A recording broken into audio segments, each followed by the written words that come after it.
FBI profiler James Fitzgerald examined the letter and believed that Lindy's killer had an explosive temper and had major life changes after the crime, such as his life seeming to fall apart or becoming more devoted to his job or religion. He believed that the letter was sent to mislead the police or distract them from any leads they were currently following, and that it was written by one person, not two. He believed that the author was left-handed and either a female or a male who was struggling with his sexual orientation. He also noted that it's unlikely that the killer was the author of the letter, but that he couldn't rule out that the author was somehow involved in the murder. The letter was eventually lost by police before any physical evidence could be taken from it. In 1982, police investigated the next suspect, mass murderer Gerald Eugene Stano. That year, he was arrested in Florida and confessed to killing nearly 40 women. His father lived near Lancaster, Pennsylvania at the time of Lindy's murder, but no leads came when police circulated Stano's picture around the area. Later that year, he was officially ruled out as a suspect. In 1984, the district attorney's office hired 2 psychics to help on the case. According to the psychics, Lindy's killer had an olive complexion with dark hair and dark eyes and a tattoo on his arm. Investigators believe this man may be Mark Capolupo. At the time of Lindy's murder, he would have been 18 years old, and he'd previously been convicted of other violent crimes. He was shot and killed during a prison escape attempt in 1976, and he was ruled out of Lindy's murder as he was confirmed to be working at the time.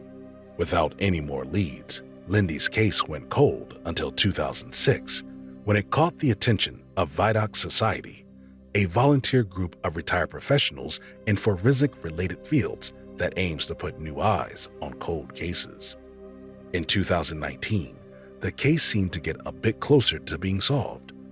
DNA found at the crime scene was used to create a snapshot picture of what the killer may have looked like at ages 25 and 65. It was determined that the killer's ethnicity was Southern European, possibly mixed with Middle Eastern, and that he had dark hair and hazel eyes. Just this year, an arrest was finally made. 68-year-old David Sinopoli was arrested and charged with the murder after DNA found on Lindsay's clothes was sent to Parabon Nanolabs for genealogical testing. Investigators at Parabon identified Sinopoli as a suspect and gave his information to police, who then looked into him more. They found out that he had, at one point, lived in the same apartment complex that Lindy did at the time of her murder. Police were able to extract a sample of David's DNA from a coffee cup he threw away, and when they tested it against the DNA found at the crime scene, a match was made. Even though a DNA match was made, David is currently still being held without bond, awaiting a conviction. Christine McWhorter and Beatrice Daniels. In January 2009, 22-year-old Christine McWhorter and her 31-year-old aunt, Beatrice Daniels, were living in the Chestnut Terrace housing complex in Huntingdon County, Pennsylvania, with Christine's 4-month-old daughter and 4-year-old son.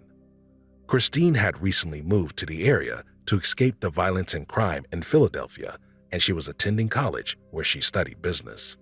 The night of January 2nd, the women were laying in bed with the children between them when they were both shot in the heads and killed with a .25 caliber gun.